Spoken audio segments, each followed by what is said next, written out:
আসসালামু আলাইকুম বন্ধুরা, আশা করি সবাই সুস্থ আছেন। বন্ধুরা, গতকাল রাতে ইরান যখন সৌদি আরব এবং কাতারের যে তেলবাহী জাহাজ এবং এলএনজি জাহাজ রয়েছে সেখানে আক্রমণ করেছে, তখনই বিষয়টা পরিষ্কার ছিল যুদ্ধবিরতির চুক্তি তেমন আর স্থায়ী হবে না। পূর্ণমাত্রায় যুদ্ধ শুরু হয়ে যাবে। বিষয়টা শুধু অপেক্ষা ছিল আয়াতুল্লাহ খামেনির যে শেষ বিদায়ের অনুষ্ঠান রয়েছে তার জন্যই কি অপেক্ষা? তার জন্য অপেক্ষা হলো না, যুক্তরাষ্ট্র তার পাল্টা আক্রমণ শুরু করে দিয়েছে। স্ক্রিনে নিশ্চয়ই আপনারা বর্তমানে এক্সক্লুসিভ যে দৃশ্য রয়েছে হামলার, সেটা দেখতে পাচ্ছেন। ইরানের যে অত্যন্ত গুরুত্বপূর্ণ বন্দর আব্বাস রয়েছে, সেই বন্দর আব্বাসে যুক্তরাষ্ট্রের বিমান বাহিনী একের পর এক বোমা হামলা করছে। তার দৃশ্য হলো এটি, যেটি বর্তমানে ইরানের সামাজিক যোগাযোগ মাধ্যম এবং বিভিন্ন ধরনের যে আন্তর্জাতিক সংস্থা রয়েছে তারা প্রকাশ করেছে। গতকাল ভোর রাত থেকেই একের পর এক যুক্তরাষ্ট্রের পক্ষ থেকে এই হামলা করা হয়। দেখুন, অত্যন্ত গুরুত্বপূর্ণ এই ঘটনা প্রবাহকে কেন্দ্র করে সাম্প্রতিক সময়ে যুক্তরাষ্ট্রের সেন্ট্রাল কমান্ড সেটকম তাদের বিবৃতিতে যেমনটা দাবি করেছে, নতুন এই হামলায় ইরানের অন্তত ৮০টির বেশি সামরিক লক্ষ্যবস্তুতে নতুন করে বড় ধরনের বিমান হামলা চালিয়েছে যুক্তরাষ্ট্র। সাময়িক যুদ্ধবিরতি এবং শান্তি চুক্তির আলোচনার মাধ্যমেই এই নতুন ধরনের ঘটনা মধ্যপ্রাচ্যে বড় ধরনের নতুন করে যুদ্ধের যে নতুন বার্তা রয়েছে তা শুরু করে দিয়েছে। যুক্তরাষ্ট্রের যে সামরিক কর্মকর্তা তাদের মতে এবারের নতুন করে যে গতকাল রাতের শেষ ভাগে যে হামলা, এই হামলাটি জুনের যে শেষ ভাগের হামলা ছিল তার থেকে ৮ গুণ বড়। সুতরাং আমার আর ব্যাখ্যা করার প্রয়োজন নেই যে যুক্তরাষ্ট্র কত বড় ভিত্তিতে হামলা করেছে। দেখুন, আয়াতুল্লাহ খামেনির যখন শেষ বিদায় বা দাফন কাফনের অনুষ্ঠান চলছে, এমত অবস্থায় এই হামলা। এখন রাজনৈতিক নেতা এবং বিভিন্ন ধরনের গুরুত্বপূর্ণ ব্যক্তিদের উপর একত্রিত হওয়া অবস্থা পরই এই হামলায় কি ক্ষয়ক্ষতি হয়েছে বা তাদের উপর হামলা হয়েছে কিনা, এই বিষয়ে আনুষ্ঠানিকভাবে এখনো ইরানের প্রতিক্রিয়া জানা যায়নি। তবে যেমনটা জানা যাচ্ছে, আইআরজিসির যে মিসাইল বোট রয়েছে, ইসলামিক লিবারেশনের গার্ড কর্পসের অন্তত ৬০টির বেশি ছোট ছোট যান এবং বোটের ভেতর যুক্তরাষ্ট্র হামলা করেছে। যুক্তরাষ্ট্রের পক্ষ থেকে যেমনটা নিশ্চিত করা হয়েছে, ইরানের উপকূলীয় রাডার সাইট, বিমান প্রতিরক্ষা ব্যবস্থা, যুদ্ধ কৌশল নিয়ন্ত্রণের কেন্দ্র, জাহাজ বিধ্বংসী ক্ষেপণাস্ত্র উৎক্ষেপণ কেন্দ্র, এছাড়াও ইরানের হরমুজ প্রণালী সংলগ্ন গুরুত্বপূর্ণ বন্দর আব্বাস, কেশম দ্বীপ এবং সিরিক অঞ্চলে প্রচণ্ড বিস্ফোরণ এবং আগুনের খবর পাওয়া গেছে। এখন পর্যন্ত ক্ষয়ক্ষতির বিষয়ে ইরান তথ্য দেয়নি, তবে হামলার পরিমাণ ছিল অনেকটাই শক্তিশালী। আপনারা নিশ্চয়ই জানেন, গতকালকেই এই বিষয়কে কেন্দ্র করে আমি আপনাদের একটি ভিডিওতে জানিয়েছিলাম, যুক্তরাষ্ট্র তার B1 লান্সার যে বিমান রয়েছে তা থেকে লং রেঞ্জের যে জাসেম ER-3 সিরিজের মিসাইল রয়েছে ১০০০ কিলোমিটার রেঞ্জের, সেটি পরীক্ষা চালিয়েছে। এবং যুক্তরাষ্ট্র এখন শত শত কিলোমিটার দূর থেকেই B1 লান্সার বিমান দিয়ে সরাসরি এই মিসাইলে আক্রমণ করতে পারে। আর সেই ভিডিওর যে আশঙ্কা প্রকাশের একদিন পরই নতুন করে এই হামলা হলো এবং জানা যাচ্ছে ওই মিসাইলই ব্যবহার করা হয়েছে।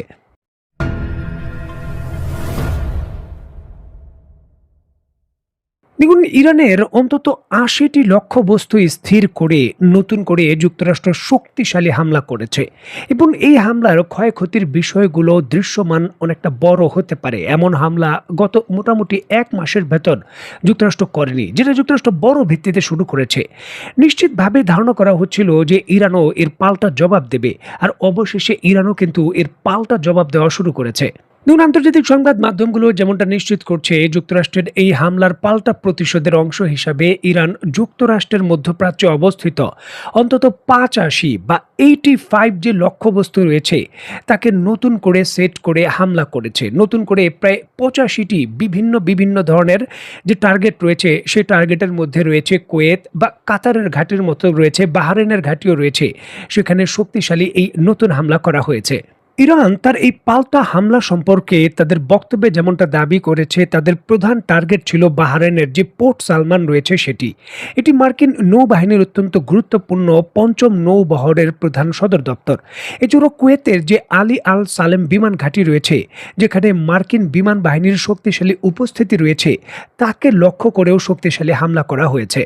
দেখুন, এই হামলা পাল্টা হামলা ঘটনার পাশাপাশি মার্কিন ড্রোন ভূপাতিত করার দাবি করা হয়েছে ইরানের পক্ষ থেকে। তাদের দাবি, এই পাল্টা অপারেশন চলাকালীন বাধা দেওয়ার চেষ্টাকালে যুক্তরাষ্ট্রের একটি MQ-9 যে নজরদারি ড্রোন রয়েছে আকাশে তারা ভূপাতিত করেছে।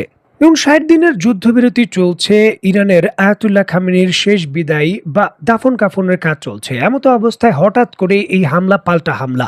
কুয়েত এবং বাহরাইনের ভেতর বলতে পারেন ড্রোন এবং ক্ষেপণাস্ত্রের আকস্মিক বৃষ্টি। এই সকল কিছুকে কেন্দ্র করে এই দুটি দেশের ভেতর বর্তমানে চরম ভিত্তিতে আতঙ্ক ছড়িয়ে পড়েছে এবং মধ্যপ্রাচ্যের অন্যান্য যে সকল দেশ রয়েছে সকল দেশই বর্তমানে হাই অ্যালার্টে রয়েছে, কারণ পরিস্থিতি নিয়ন্ত্রণের অনেকটা বাইরে চলে গেছে, এমনটাই মনে করছেন সামরিক বিশেষজ্ঞরা।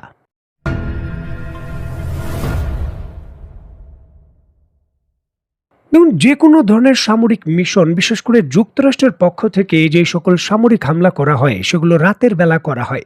কারণ রাতের বেলায় ভিজিবিলিটি, বিশেষ করে বিভিন্ন শত্রুপক্ষের যে দৃষ্টিসীমা রয়েছে তা অনেকটাই কিন্তু কম থাকে এবং রাতের বেলা হামলা চালানোর বিষয়গুলো স্ট্র্যাটেজিকভাবে খুবই গুরুত্বপূর্ণ মনে করে সবসময় যুক্তরাষ্ট্র।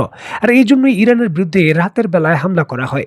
এই যে ইরানের অভ্যন্তরে বিশেষ করে তাদের উপকূলে যুক্তরাষ্ট্র হামলা করলো এবং এর পাল্টা হামলা হিসাবে ইরান সাথে সাথেই প্রায় 85 বা 85টি বিভিন্ন লক্ষ্যবস্তুতে যুক্তরাষ্ট্রের স্থির করে হামলা করেছে ইরান। এর পাল্টা জবাব হিসাবে আজ রাতে বড় ধরনের কোনো পদক্ষেপ নিতে পারে যুক্তরাষ্ট্র, এমনটা আশঙ্কা করা হচ্ছে।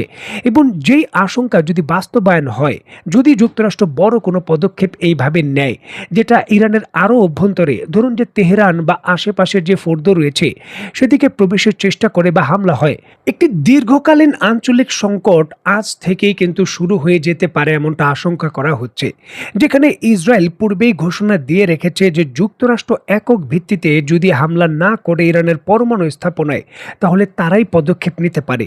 সুতরাং এই ক্ষেত্রে গভীরভাবে বলতে পারেন বর্তমানে টান টান উত্তেজনা চলছে। দেখুন, অত্যন্ত গুরুত্বপূর্ণ এই ঘটনা প্রবাহের পরপরই যুক্তরাষ্ট্রের প্রেসিডেন্ট ডোনাল্ড ট্রাম্প তুরস্কে অবস্থানকালে ন্যাটো সম্মেলন থেকে ঘোষণা দিয়েছেন ইরানের সঙ্গে যত ধরনের এই সাময়িক যুদ্ধবিরতির চুক্তি রয়েছে সেটা এখন শেষ।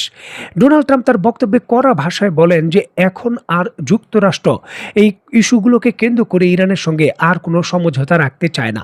মানে যুদ্ধবিরতির চুক্তি শেষ হয়ে গেছে বা শেষ। এই ঘটনার পরপরই ডোনাল্ড ট্রাম্প যুক্তরাষ্ট্রের পক্ষ থেকে ঘোষণা দিয়ে দিয়েছেন এখন আনুষ্ঠানিকভাবে পূর্বের যে সামরিক যুদ্ধ পরিস্থিতি রয়েছে, একে অন্যের বিরুদ্ধে হামলা করা, সেটা অব্যাহত। মানে যুদ্ধবিরতির চুক্তি শেষ, এখন টেকনিক্যালভাবে যুদ্ধ শুরু, এই ঘোষণা দিয়ে দিয়েছেন। এখন এই বিষয়কে কেন্দ্র করেই যুক্তরাষ্ট্র এবং ইসরায়েল বড় ধরনের হামলার প্রস্তুতি নিচ্ছেন, এমনটাই কিন্তু শোনা যাচ্ছে আন্তর্জাতিক বিভিন্ন সংবাদ মাধ্যম সূত্র এবং বিভিন্ন ধরনের সামরিক বিশ্লেষকদের ভাষ্য অনুসারে। সুতরাং দেখার বিষয় যে এই বিষয়গুলো রাতারাতি পরিবর্তন হয়ে গেছে। পূর্বেও বিষয়টা পরিষ্কার ছিল যে সুনির্দিষ্ট কোনো সমঝোতা ছাড়াই এই যুদ্ধবিরতির চুক্তি হয়তো ৬০ দিন টিকবে না।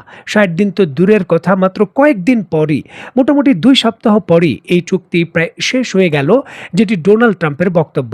সুতরাং এখন ইরানের বিরুদ্ধে তারা হামলা শুরু করবে, যেটা ইরানও পাল্টা হামলা শুরু করছে। দেখার বিষয়ে হামলার পরিধি কত বড় হয় বা সমঝোতার কোনো অন্যান্য রাস্তা এই সরাসরি সামরিক সংঘাত ব্যতীত থাকে কিনা। তো বন্ধুরা, আজকের মতো বিদায়, নতুন কোনো ভিডিও নিয়ে আবার দেখা হবে। সে পর্যন্ত সবাই ভালো থাকবেন, সুস্থ থাকবেন এবং বাংলাদেশকে ভালোবাসবেন। আল্লাহ হাফেজ।